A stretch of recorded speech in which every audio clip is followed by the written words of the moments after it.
ओ भाई साहब, this is crazy bro, crazy. पता नहीं बेचैनी सी हो रही है, बहुत रिमोट है और इसका जो वास्टनेस है ना वो थोड़ा सा डिस्टर्बिंग है, थोड़ी सी ना एंग्जाइटी दे रहा है ये। पता नहीं, बस कुछ खींच रहा है मुझे। मैं यहाँ से आगे जाना नहीं चाह रहा था और यहाँ पर दो लोग गायब हुए हैं, वो एक फैक्चुअल बात है। यहाँ पर ऊपर जो मॉन्स्टर रहते हैं, क्योंकि इससे आगे जाने में मेरी थोड़ी हालत खराब हो रही है, तो बिल्कुल सुनसान में हूँ। इफ अगर मुझे वहाँ से कुछ भी ऐसा खतरा महसूस हुआ तो मैं यहाँ से एटलीस्ट भाग सकूँ वापस। लेकिन यहाँ कुछ है जो मैं फील कर रहा हूँ, बट जो कि बहुत अच्छा नहीं है, मुझे नहीं पता।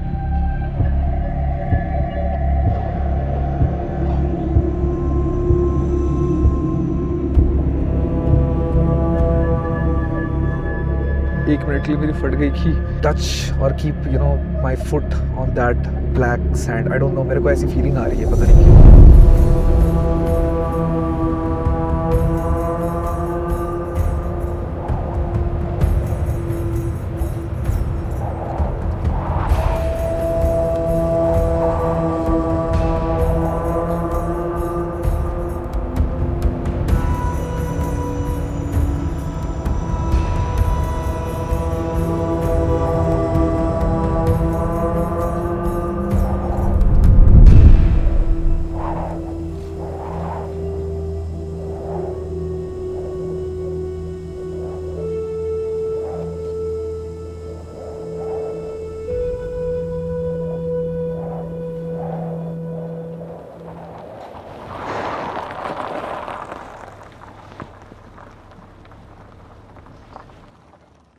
Hello hello, welcome back to another episode of Desi tourist. मेरा नाम है अमित। मैं दुनिया भर में घूमता हूँ और उसको अपने तरीके से आप लोगों को दिखाने की कोशिश करता हूँ। इस वक्त पे मैं कर रहा हूँ अमेरिका के अंदर एक रोड ट्रिप, जो कि आपको पता ही है, अलास्का टू अंटार्कटिका की एक लंबी रोड यात्रा कर रहा हूँ मैं, जिसमें से इस वक्त पे मैं अमेरिका के अंदर हूँ और एक्सप्लोर कर रहा हूँ यहाँ की कई सारी चीज़ें। लास्ट एपिसोड में आपने मुझे एरिजोना के अंदर देखा था।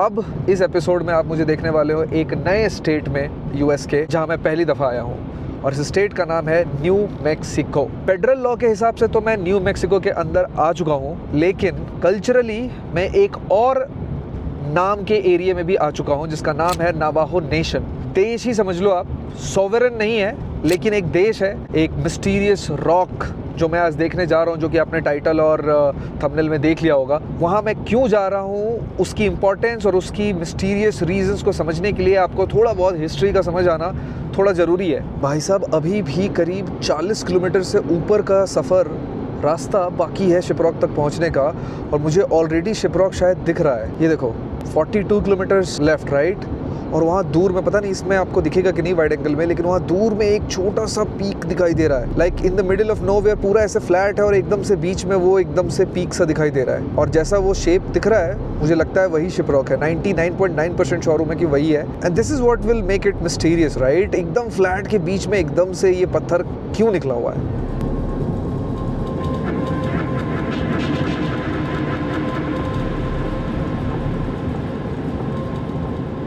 रॉक फॉर्मेशंस तो बहुत ज़बरदस्त है भाई। ये देखो, वो रहा शिपरॉक दूर में।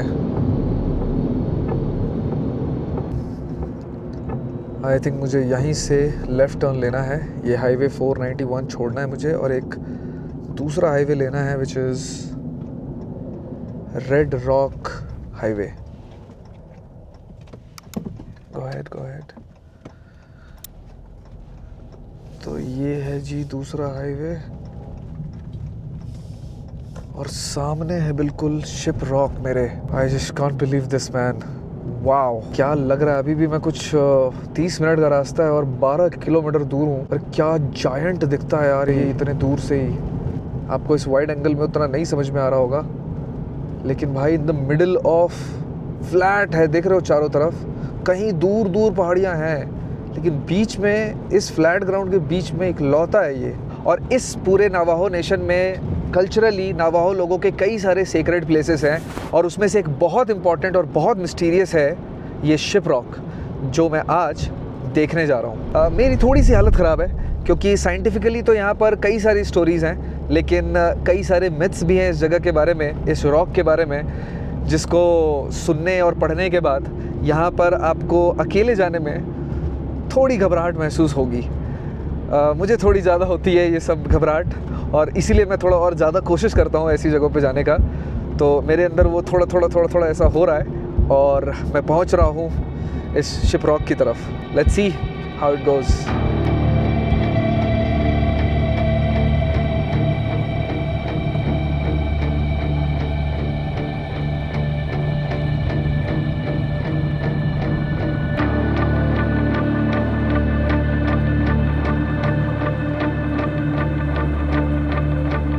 मैं पहुंच चुका हूँ यहाँ पर।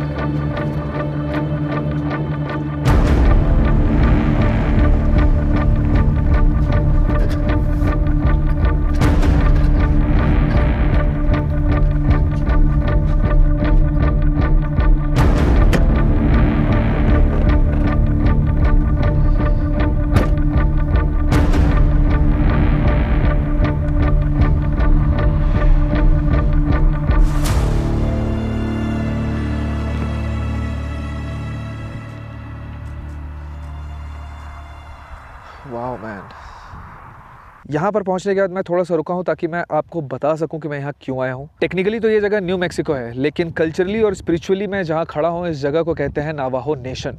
नावाहो नेशन नेटिव अमेरिकन की सबसे बड़ी और सबसे रिच कम्युनिटी है, जहाँ पर इन नावाहो पीपल ने, नेटिव अमेरिकन्स ने हज़ारों साल तक राज किया है। लेकिन जब कॉलोनाइजेशन शुरू हुआ यहाँ पर, तो यूरोपियंस ने इन नेटिव अमेरिकन्स को यहाँ से काफ़ी ज़्यादा दूर डिस्प्लेस कर दिया और उनको फोर्सफुली यहाँ से मूव कर दिया।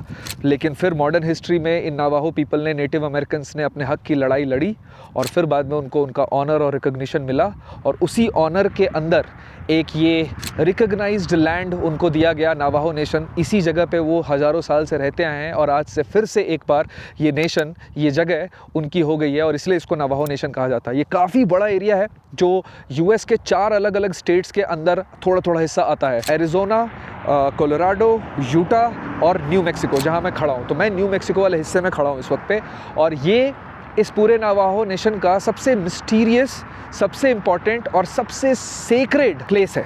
और नावाहो पीपल या नेटिव अमेरिकन्स की रिकग्निशन इस कदर तक है कि सिर्फ इस जगह को रिकग्निशन नहीं मिली है, बल्कि यहाँ के इनके जो लोकल लॉज हैं उनको भी रिकग्निशन मिली है, क्योंकि ये कल्चरली बहुत ज़्यादा रिच थे। मतलब इनकी एक खुद की अपनी लैंग्वेज थी जिसको यूएस ने एक्चुअली वर्ल्ड वॉर 2 में यूज़ किया था एज अ सीक्रेट कोड, और वो इतना सही वॉर टैक्टिक्स साबित हुआ था यूएस के लिए, क्योंकि कई सारे फ्रंट जो हैं उस वॉर के इस सीक्रेट कोड की वजह से जीते थे यूएस ने। सो इतना इंपॉर्टेंस है और इतना कल्चरली, हिस्टोरिकली इंपॉर्टेंस रहा है इन नावाहो पीपल का और इनके कल्चर का, और आज इसी वजह से इस जगह को रिकग्निशन मिली है। और इतना ही नहीं, बल्कि नावाहो लोगों के, यानी नावाहो पीपल के खुद अपने कल्चरल लॉज को भी रिकग्निशन मिली है। इस ज़मीन पर फेडरल लॉज तो एप्लीकेबल हैं ही यूएस के, उसके साथ साथ नावाहो के कुछ अपने रूल्स भी एप्लीकेबल हैं। अब जैसे कि यहाँ पर कई सारी जगहों पे अल्कोहल कम्प्लीटली बैंड है, कोई फ़र्क नहीं पड़ता आप फेडरली अल्कोहल यूज़ कर सकते हैं या नहीं कर सकते, इस लैंड पर आप नहीं कर सकते। और हाईवे के बाद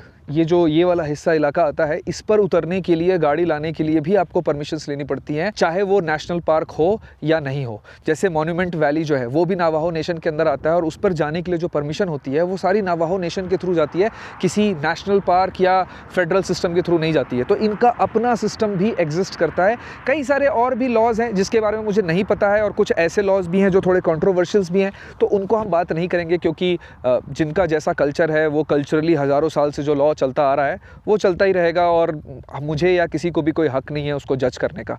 so will not talk about that. लेकिन नावाहो नेशंस के अपने रूल्स, अपने सेक्रेड प्लेसेस, अपने बिलीफ सिस्टम है, और उनमें से ही एक बहुत सेक्रेड प्लेस है द शिप रॉक। और ये नाम शिप रॉक जो है वो दिया था अमेरिकन और यूरोपियन सेटलर्स ने जब वो 17th सेंचुरी में यहाँ पर आए थे, क्योंकि ये जो रॉक है वो उसका जो पूरा फॉर्मेशन है वो शिप जैसा दिखता है दूर से, तो इसलिए ये नाम दिया गया था शिप रॉक। लेकिन जो इसका पुराना कल्चरल, हज़ारों साल पुराना नाम है जो यहाँ के नेटिव अमेरिकन्स ने इसको दिया था, वो था तसे बिताई, जिसका मतलब होता है रॉक विथ विंग्स। और ये एक बहुत ही सेक्रेड जगह है, और यहाँ पर इस पॉइंट से आगे जाने के लिए आपको परमिशंस लगती हैं, ड्रोन उड़ाने के लिए परमिशंस लगती हैं। मेरे पास ये सारी परमिशंस है, लेकिन फिर भी मैं यहाँ पर रुका हुआ हूँ, क्योंकि इससे आगे जाने में मेरी थोड़ी हालत ख़राब हो रही है, क्योंकि कई सारे मिथ्स हैं यहाँ पर, जिसमें से एक मिथ ये है कि यहाँ पर कुछ ऐसी एनर्जीज़ हैं जो ह्यूमंस के लिए अच्छी नहीं है। उसके बारे में बात करेंगे बाद में। वहाँ अगर मैं पहुँच गया तो मैं आपको सारे मिथ्स बताऊंगा। मुझे अभी पता नहीं है कि मैं यहाँ से वहाँ तक गाड़ी ड्राइव करके जाऊँगा या नहीं जाऊँगा, तो इसलिए जो भी बातें मैं यहाँ कह सकता हूँ वो मैं कह दे रहा हूँ, फिनिश कर दे रहा हूँ, ताकि वहाँ पर मेरे पास ज़्यादा कुछ ना हो कहने के लिए। क्या है ना कि हर वो जगह जहाँ पर जाना मना है या जाने में थोड़ी सी दिक्कत हो सकती है या ख़तरनाक हो सकता है, हर वो जगह पता नहीं क्यों मुझे जाने का बहुत दिल करता है, लेकिन मेरी हालत भी ख़राब होती है। दूसरा जो फैक्ट है, जो एक्चुअली में फैक्ट है जिसकी वजह से मुझे घबराहट हो रही है, वो है ये जगह इतना आइसोलेटेड और इतना रिमोट है कि यहाँ पर दूर दूर तक कोई नहीं है भाई। और अगर यहाँ पर आप गायब हो गए या कुछ हो गया आपके साथ, किसी ने वहाँ कुछ कर दिया आपके साथ, तो लोगों को पता भी नहीं चलेगा। और ऐसा हो चुका है। मतलब 2 फैक्ट्स हैं यहाँ पर। 2 साल पहले एक लड़की जो कि फोटोग्राफर थी, जो वहाँ तक गई थी बिल्कुल बेस ऑफ इस रॉक तक, और वो वहाँ से डिसअपियर हो गई थी और आज तक नहीं मिली। और एक और मैन भी है जो क्या कहते हैं इस जगह से गायब हुआ है कुछ 6-7 साल पहले। तो 2 डिसअपियरेंस फॉर श्योर हैं जो फैक्चुअली पता है गूगल पर। उसके अलावा और भी हुए हैं या नहीं हुए हैं पता नहीं है। कहते हैं कि काफ़ी सारे लोग डिसअपियर हुए हैं, तो ये भी एक बहुत बड़ा रीज़न है जिसकी वजह से मुझे इसके आगे जाने में थोड़ी सी घबराहट हो रही है। मैं इंतज़ार कर रहा हूँ, अगर कोई आ गया तो उसके साथ चला जाऊँगा। इस जगह को देखने के लिए और समझने के लिए थोड़ा आगे जाना ही पड़ेगा, तो थोड़ी हिम्मत दिखा करके, क्या बोलते हो, चलें? चलते हैं।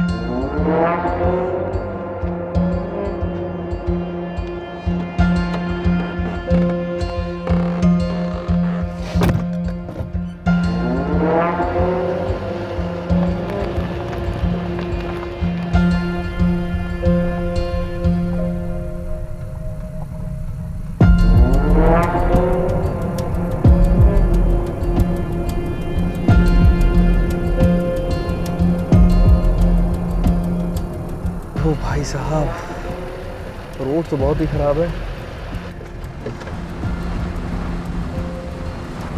रास्ता थोड़ा उबड़ खाबड़ है, लेकिन फिर भी चलाने लायक है। बगल में जो मेन रॉक का जो एक हिस्सा है जो काफ़ी ज़्यादा फैला हुआ है, मतलब डायनासोर या गॉडजिला के शरीर के ऊपर, पीठ के ऊपर जो पतली सी धारी नहीं होती है एक पीठ के बीचों बीच पर, मुझे तो ये बिल्कुल वैसा लग रहा है जो मेरे बाजू में चल रहा है। इस तरफ मेरे जो है राइट साइड में पूरा प्लेन है, और लेफ्ट साइड में ये एकदम से पतली सी ऐसे पत्थर बीचों बीच ज़मीन के उठी हुई है, और सामने वो शिपरॉक एकदम बीचों बीच, और उसकी हाइट 1500 फीट है भाई। कोई ऐसी छोटी मोटी हाइट नहीं है, 1500 feet.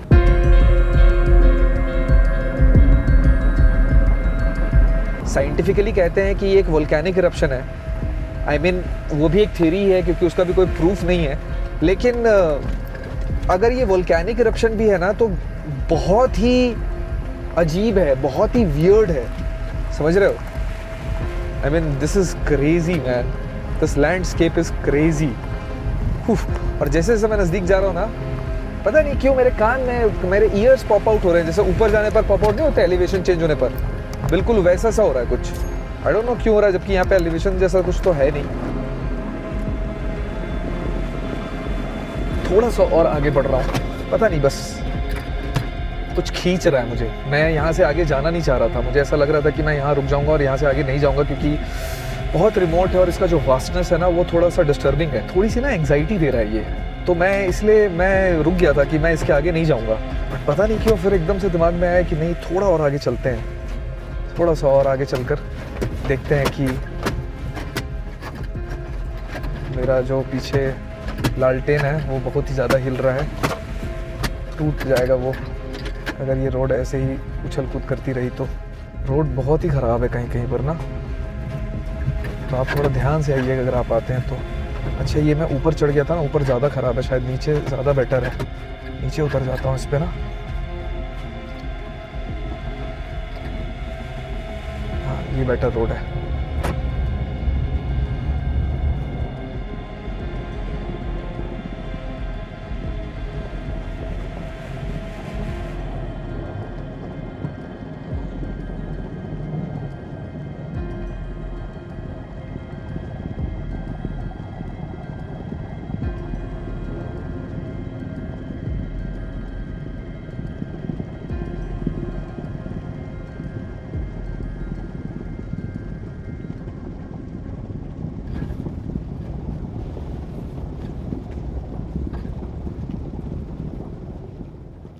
I think that's it, इसके आगे अब मैं और नहीं जा रहा। क्योंकि इसके आगे ना वो पूरा ब्लैक वाला जो हिस्सा है ना वो चालू हो रहा है यहाँ से 200 मीटर के बाद। And I just don't know, I don't want to touch और keep my foot on that black sand. I don't know, मेरे को ऐसी फीलिंग आ रही है, पता नहीं क्यों। अपने इंट्यूशन पे बहुत चलता हूँ जब मुझे ट्रैवल करना होता है। तो मैं बहुत बिहार जगह गया हूँ, बहुत सारी रिमोटेस्ट प्लेसेस पर गया हूँ, एरिया 51 से लेकर के अलास्का तक, लेकिन यहाँ मन नहीं कर रहा मेरा इसके आगे जाने का। मतलब डुअल उसमें हूँ, एक मेरा जो एडवेंचर वाला मन है ना वो मुझे खींच रहा है कि चलते हैं, लेकिन पता नहीं क्यों मुझे ऐसी फीलिंग नहीं आ रही है कि मुझे इसके आगे जाना चाहिए।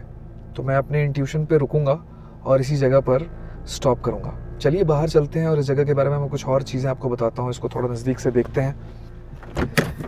यहाँ से मुझे लगता है ये कुछ और 1 किलोमीटर दूरी पर है ये पहाड़। बस ये वाला जो रास्ता है यहीं पर ख़त्म हो रहा है और उसके बाद वो ब्लैक हिस्सा शुरू हो रहा है। मेरा मन नहीं कर रहा अंदर से वहाँ जाने के लिए। मेरे चारों तरफ प्लेन है और सिर्फ उसके बीचों बीच एक ये वाला पहाड़ और जिसके लेफ्ट साइड में पतला सा रॉक फॉर्मेशन है कुछ 8-10 किलोमीटर तक। अगर ये साइंटिफिकली, अगर जो इस पे थ्योरी है कि ये एक वोल्केनिक इरप्शन है और उसकी वजह से फॉर्मेशन हुई है ये मिलियंस ऑफ ईयर्स अगो, अगर ये भी है ना तो भी ये बहुत ही ज़्यादा मिस्टीरियस है फॉर श्योर। यहाँ कुछ तो है जो मैं फील कर रहा हूँ बट मैं एक्सप्लेन नहीं कर पाऊंगा, क्योंकि अगर मैं उसको एक्सप्लेन करने की कोशिश करूँगा ना तो ये थोड़ा सा ऐसा लगेगा कि मैं कहानी बनाने की कोशिश कर रहा हूँ, इसलिए मैं उसको जाने दे रहा हूँ। लेकिन यहाँ कुछ है जो मैं फील कर रहा हूँ बट जो कि बहुत अच्छा नहीं है। और मैं इस तरफ से करीब आपको अगर दिख रहा हो ये पहाड़ जो है यहाँ पर ये मेन रॉक है और इसका ये वाला जो विंग है ना ये पूरा लंबा वहाँ तक फैला हुआ है जहाँ से मेन हाईवे से मैंने टर्न किया था। और ये डिस्टेंस कुछ नहीं तो कम से कम 8-10 किलोमीटर की है और मैं 8-10 किलोमीटर इस डर्ट रोड पे आऊँ और यहाँ कुछ नहीं है, कोई नहीं है, बिल्कुल सुनसान है। और यहाँ पर 2 लोग गायब हुए हैं, वो एक फैक्चुअल बात है और उस वजह से भी मुझे घबराहट हो रही होगी, आई एम प्रीटी श्योर, क्योंकि वो बिल्कुल फैक्ट बात है। और मुझे मिस्ट्री या मिथ से ज़्यादा ना इस बात का डर है कि यहाँ पर कुछ हो सकता है, ऐसे लोग हों, क्रिमिनल्स हों जो यहाँ पर कुछ कर दें अगर, तो किसी को पता ही नहीं चलेगा मेरे बारे में, क्योंकि यहाँ कुछ नहीं है और ना ही नेटवर्क है। तो बिल्कुल सुनसान में हूँ। तो मैं बस इस जगह पे रुकना चाहता हूँ दैट इफ़ अगर मुझे वहाँ से कुछ भी ऐसा खतरा महसूस हुआ तो मैं यहाँ से एटलीस्ट भाग सकूँ वापस। और रोड भी बहुत ख़राब है तो ऐसा मैं स्पीड से जा नहीं पाऊँगा। कंसिडरिंग ऑल दोज फैक्ट्स, मतलब मैं आपसे व्लॉग करते करते एक्चुअली मुझे भी बातें क्लियर हो रही हैं, क्योंकि मुझे बस पता चल रहा था कि मुझे एंग्जाइटी हो रही है। एक्चुअली दिमाग में क्या चल रहा होता है उतना पता नहीं चलता है। जब मैंने आपसे बताना शुरू किया तो बोलते बोलते मुझे भी समझ में आया शायद ये सारी बातें मेरे दिमाग में एक साथ चल रही हैं। सो दिस इज़ शिपरॉक और इसमें आपको नहीं समझ में आ रहा होगा, मेरी आंखों के सामने ना मुझे ऐसे करके देखना पड़ रहा है उसके टॉप को, और जबकि मैं कम से कम 1 किलोमीटर और दूर हूँ इस रॉक से। और किसी ने मुझे ये कहा भी था, एक्चुअली मैं आपको ये भी बता देता हूँ कि मैं लोगों से बात करता रहता हूँ जब भी मैं कहीं जा रहा होता हूँ तो लोकल से, तो किसी ने मुझे कहा था कि जो ब्लैक वाला एरिया है ना उस पर पैर नहीं रखना और उससे एक्चुअली थोड़ा दूर रहना, कि ऐसा क्यों है और इसके पीछे क्या क्या मिथ है। ये सारे फैक्ट्स नहीं है, ये मिथ है या नहीं है वो मुझे नहीं पता, लेकिन जो भी मुझे पता है क्या क्या यहाँ के बारे में मिथ्स हैं वो मैं आपको एक एक करके अब बता देता हूँ। सबसे पहले मिथ के बारे में बात करते हैं जिसकी शुरुआत इसके नाम से ही होती है। नेटिव नाम है इसका, जो ओरिजिनल नाम है शिपरॉक से पहले जो यहाँ के लोकल्स ने, नेटिव अमेरिकन्स ने इसको दिया था वो था तस्से बिताई, जिसका मतलब होता है रॉक विथ विंग्स, यानी पंखों वाला पत्थर। और यही नाम जो है इसका पहला मिथ एक्सप्लेन करता है। तो नेटिव अमेरिकन्स का ये मानना है कि ये जो पत्थर है ये एक्चुअली में एक विशालकाय पक्षी है जो बहुत साल पहले नेटिव अमेरिकन्स के जितने भी पूर्वज हैं उनको लेकर यहाँ आया था नॉर्थ से, सारे दुश्मनों के ऊपर से उड़ता हुआ यहाँ पर आया था, और जब वो यहाँ पे आराम करने के लिए रुका तो वो पत्थर बन गया। ये यहाँ की एक ऐसी मिथ है जिसके बारे में जो सबसे ज़्यादा फेमस है यहाँ के बारे में। अब जो यहाँ का एक दूसरा पॉपुलर मिथ है वो ये है कि यहाँ पर ऊपर एक मॉन्स्टर रहता है या मॉन्स्टर्स रहते हैं, और एक मॉन्स्टर स्लेयर आया काफ़ी वक्त के बाद जिसने उनको मार भगाया या हरा दिया, जिसके बाद से वो नीचे उतरना बंद हो गए। जो यहाँ का आखिरी मिथ है वो काफ़ी लॉजिकल था, जिसकी वजह से मुझे थोड़ी ज़्यादा घबराहट हो रही थी, और वो लॉजिकल मिथ ये है कि यहाँ पर ऊपर जो मॉन्स्टर रहते हैं उनके जो नीचे आने का रास्ता है वो लाइटनिंग की वजह से टूट गया, ट्रेल, यानी कि यहाँ पर बिजली गिरी और जो मॉन्स्टर नीचे आता था वो उस बिजली की वजह से उस जो रास्ता है वो टूट गया और वो इसलिए नीचे नहीं आ पाता है। और साथ में ये भी कहा गया है कि यहाँ पर ग्रेविटेशन या मैग्नेटिक जो फोर्सेस हैं वो कुछ ज़्यादा हैं, जिसकी वजह से जो लाइटनिंग है वो यहाँ पर बहुत ज़्यादा होती है। और इस स्टोरी में ऐसा भी है कि वो लाइटनिंग और मैग्नेटिज्म की वजह से यहाँ पर कुछ एनर्जीज़ हैं जो ह्यूमंस के लिए बहुत अच्छी नहीं है, उसमें मॉन्स्टर्स भी इंक्लूडेड हैं। अब मॉन्स्टर वाला पार्ट अगर मैं इसमें से निकाल दूं तो इसमें साइंटिफिक बहुत सारे वर्ड्स हैं, जैसे ग्रेविटेशन, मैग्नेटिज्म, लाइटनिंग, और इनकी वजह से एक एनर्जी क्रिएट हो रही है जो कि नेगेटिव है हमारे ह्यूमन बॉडी के लिए, शायद अच्छी नहीं है, ऐसा एक एंगल हो सकता है। और इस बात में मुझे काफ़ी लॉजिक लगा, तो वो एक रीज़न है जो सबसे ज़्यादा मेरे लिए नर्वस करने वाला था मुझे, कि शायद यहाँ पर ऐसा हो सकता है कि बहुत ही ज़्यादा नेगेटिव एनर्जी हो because of all these geographical anomalies, scientific anomalies की वजह से, जो शायद मेरे लिए या यहाँ पर जो भी ह्यूमंस आता है उसके लिए अच्छी नहीं हो। और आज का ये जो वेदर है वो बहुत मिस्टीरियस था, क्योंकि कल भी यहाँ पर धूप थी और आने वाले कल में भी धूप है। यही एक दिन पता नहीं क्यों कहाँ से बारिश आ गई, तो वो लाइटनिंग वाला हिसाब किताब हो सकता है। इनफैक्ट जब रास्ते में आ रहा था तो बारिश भी हो रही थी, तो मुझे लगा कि कहीं लाइटनिंग ना हो जाए, क्योंकि यहाँ पर लाइटनिंग बहुत होती है। तो वो एक एंगल ऐसा था जिसने मुझे काफ़ी नर्वस किया था यहाँ पर आने के लिए। और मेरे हाथ ठंडे हो गए हैं, वो मैं नर्वस हूँ शायद उस वजह से हो रहे हैं, और हवा बहुत ठंडी चल रही है उस वजह से भी हो सकता है, तो मैं इसलिए इसको इग्नोर कर रहा हूँ। लेकिन थोड़ी देर पहले तक मेरे हाथ ठंडे नहीं थे बिल्कुल भी। मैं नहीं जानता कि क्या सच है और क्या सच नहीं है। आई थिंक जो भी यहाँ के स्पिरिचुअल, कल्चरल वैल्यूज़ और हिस्टोरिकल फैक्ट्स हैं, उनको रिस्पेक्ट देते हुए I just salute to this majestic rock formation.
इस जगह पे जो ये मिथ्स हैं या जो स्टोरीज़ हैं, इसमें क्या सच है क्या सच नहीं है, ये जज करने वाला ना तो मैं कोई होता हूँ और ना मेरी औकात है। और मैं आपको सजेस्ट करूँगा कि कभी भी अगर आप न्यू मैक्सिको आते हैं, नॉर्थ ऑफ न्यू मैक्सिको, तो इस जगह को ज़रूर देखिए। आप दूर से भी देख सकते हैं, जो हाईवे के बगल वाला एरिया है आप वहाँ से भी देख सकते हैं, यहाँ तक आने की आपको ज़रूरत नहीं है। मैं तो थोड़ा एडवेंचर करने की कोशिश करता हूँ, या फिर यूँ कह लीजिए कि पागल हूँ, तो मैं ये सब कर रहा हूँ, लेकिन आपको ये करने की ज़रूरत नहीं है। और ये इतना ऊँचा और इतना विशाल है कि आपको उतनी दूर से भी इतना ही अच्छा दिखेगा। With this thought of paying respect and tribute to this majestic place, let's end this video here. अब मैं यहाँ से साउथ ऑफ मैक्सिको की तरफ बढ़ रहा हूँ और आपसे मिलूंगा मैं अगले एपिसोड में। Until then, keep traveling and keep watching Desi Tourist. Bye bye. Take care.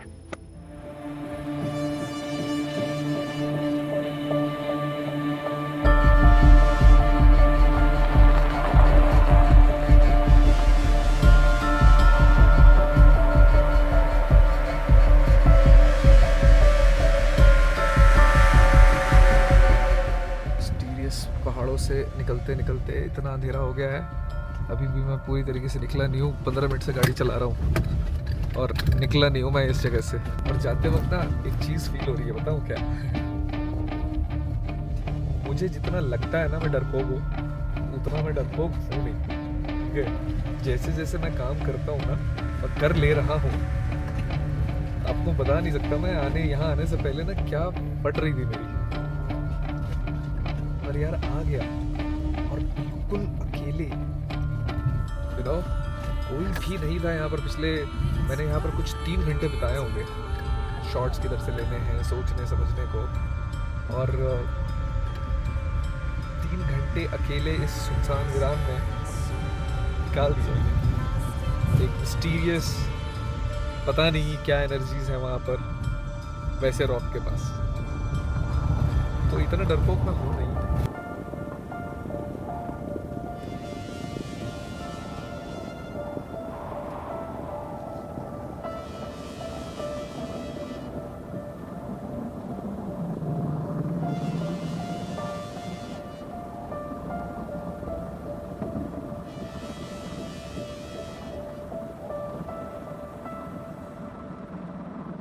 देखो वैसे तो मैंने व्लॉग ख़त्म कर दिया है, लेकिन पता नहीं क्यों मुझे फिर से जाते जाते ऐसा लगा कि एक बार और क्या यहाँ पर जा सकता हूँ मैं।